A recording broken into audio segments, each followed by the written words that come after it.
Big TV భక్తి సమాచారం WhatsApp ఛానల్లో జాయిన్ అవ్వండి. అన్ని విశేషాలు ఎప్పటికప్పుడు తెలుసుకోండి.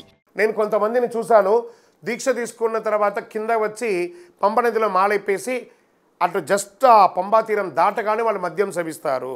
మరి తప్ప రైట్ అంటే వాడు కూడా వచ్చిన వాడిని ఇబ్బంది పెట్టడానికే కదా. అతనిది తప్పు కాదు, అతనికి నేర్పించిన గురుస్వామిది తప్పు. నువ్వు కరెక్ట్గా ఉండాలని ఖచ్చితంగా చెప్పుంటే అతను వినేవాడు. ఆ గురుస్వామి కరెక్ట్గా చెప్పలేదు కాబట్టి ఈ శిష్యుడు ఇలా చేశాడు. ఆ కర్మ ఫలితం ఉంటుంది చూసారా, ఖచ్చితంగా అనుభవిస్తారు. ఇది సత్యం. మాల పూర్తి అయ్యాక ఇంటికి వచ్చి చేయవలసిన పనులేంటి? శబరిమల నుంచి వచ్చారా, అరుణ పాయసం తెచ్చారా, ఆ ఇరుముడిలో బియ్యం తెచ్చారా, ఆ బ్లౌజ్ బిట్ అమ్మవారిదంతా ఇచ్చారా, ఇంట్లో వచ్చి చక్కగా పూజ చేయండి. ఆ ఇరుముడిలో ఉన్న బియ్యం 3 పిడికిలు ఉంటుందా, దాన్ని ఇంట్లో బియ్యంతో కలిపి భోజనం వండండి, 10 మందికి భోజనం పెట్టండి, తెలిసిన వాళ్ళకి అంతకే తీర్థప్రసాదాలు ఇవ్వండి.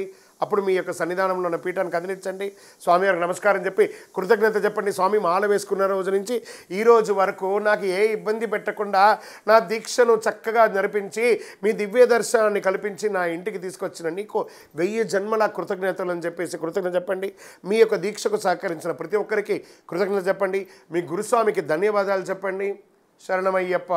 స్వామి పీఠం ఇంట్లోనే పెట్టుకోవాలా, 10 మంది కలిపి పెట్టుకోవాలంటే పీఠం నీ ఇంట్లోనే.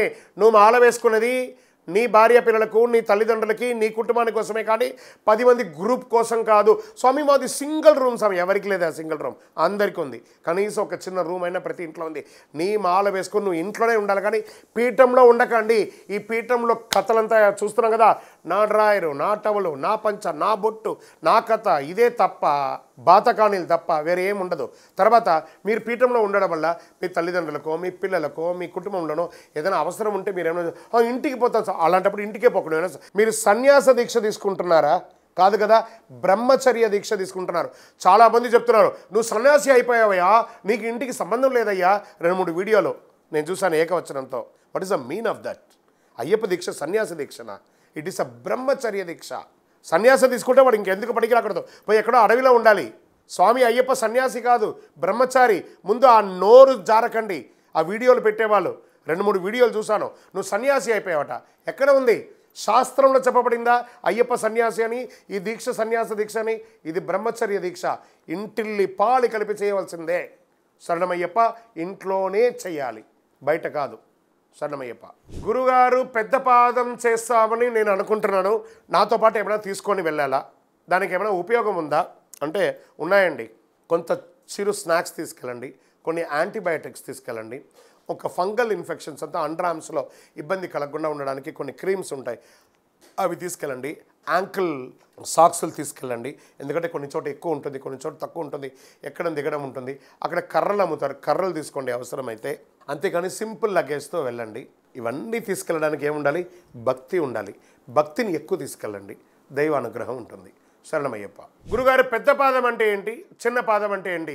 ఎరుమేలి, ఎరుమై కొళ్ళి అనే ఒక ప్రదేశం నుంచి మొదలు పెడితే పేరూరు తోడు, కాళైకట్టి ఆశ్రమం, అళుదా ఏట్రం, పేరూరు తోడు, తర్వాత ఇంజిపార కోట, కరీలాన్ తోడు, కరిమల ఏట్రం, కరిమల ఎరక్కం, పెరియాన వట్టం, చెరియాన వట్టం, పంబానది. ఇక్కడ వరకు పెద్ద పాదం.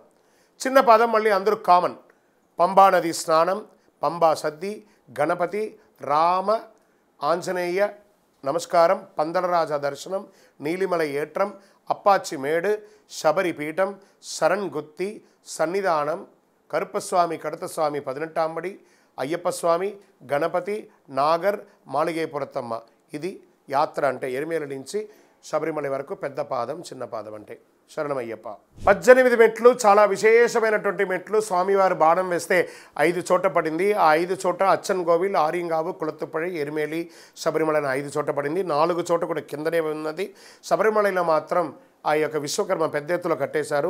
దాన్ని స్వామివారు ఎక్కడానికి ఆలోచిస్తూ ఉండగా ఆ 18 మంది దేవతలు ఒకరిపై ఒకరు మెట్ల వల్లే పరుండి, స్వామి లోకరక్షక, మీ చిన్నారి పాదాన్ని మాపై మోపి మీ యొక్క శ్రీచక్రపీఠాన్ని అధిష్ఠించనంటే ఆ 18 దేవతలు మెట్ల వల్లే పరున్నారు. అవే 18 మెట్లు. ఇప్పటికీ ఆ మెట్ల మీద కాలు మోపే అర్హత కావాలంటే ఆ దేవతలు స్వామివారి దగ్గర వరం పొందారు. స్వామి మీకు తత్సమానులుగా ఉన్న వాళ్ళు మాత్రమే మాల వేసుకోవాలి. తత్సమానులు అంటే ఉదయ సంధ్యల చన్నీటి స్నానం, ఏకభుక్తం, భూశయనం, సదా సదా సర్వకాల సర్వావస్థలందు మీ నామస్మరణతో ఒక మండల కాల దీక్ష ఎవరైతే చేసి ఇరుముడి తీసుకొని వస్తారో వారికి మాత్రమే ఈ మెట్ల మీద అడుగుపెట్టే అర్హత. ఒకవేళ తక్కువ కాలంలో ఉంటే వాళ్ళు మా దగ్గర పనిష్మెంట్ పొందుతారు, దాంట్లో మీరు ఎంటర్ అవ్వకూడదని వరం కూడా పొందున్నారు. కాబట్టి స్వామిని దర్శించడానికి దీక్ష అక్కర్లేదు. స్వామి మెట్ల మీద అడుగు పెట్టాలంటే ముందర దీక్ష కావాలి, మండల కాలం. అదే 18 మెట్ల యొక్క విశిష్టత. శరణమయ్యప్ప. మకర జ్యోతి అనేది మేము ఖచ్చితంగా దర్శించుకోవాలా, లేదా మాకు కుదరకపోయినా పర్లేదంటే పుట్టినందుకు ఒకసారైనా మకర జ్యోతి చూడాలి, ఆభరణ దర్శనం చూడాలి. మిగతా సమయంలో మన యొక్క శక్తి, టైం అన్నీ కూడా చూసుకోవచ్చు. శరణమయ్యప్ప. మకర జ్యోతి అంటే ఏంటి?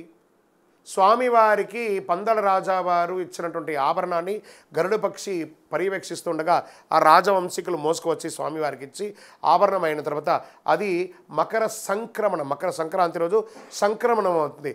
ఆ సంక్రమం అయిన తర్వాత విశేష పూజ చేసి స్వామివారికి అలంకారం చేస్తారు. ఆ సమయంలో ఇచ్చే హారతి ఇక్కడ ఇస్తారు. ఈ గంట మోగగానే ఆ అడవిలో ఉన్నటువంటి ట్రైబల్స్ అంతా కూడాను, ఆ అడవి వాళ్ళందరూ స్వామివారికి ఆనందంగా ఇచ్చే ఒక హారతియే మకర జ్యోతి. ఆకాశంలో ఆ రోజు ఉత్తరా నక్షత్ర రూపంలో ఒకటే నక్షత్రం ఉంటుంది. ఆ నక్షత్రమే స్వామియే స్వయంగా వచ్చిన ప్రతీక. శరణమయ్యప్ప. For more videos like this, subscribe Big TV channel.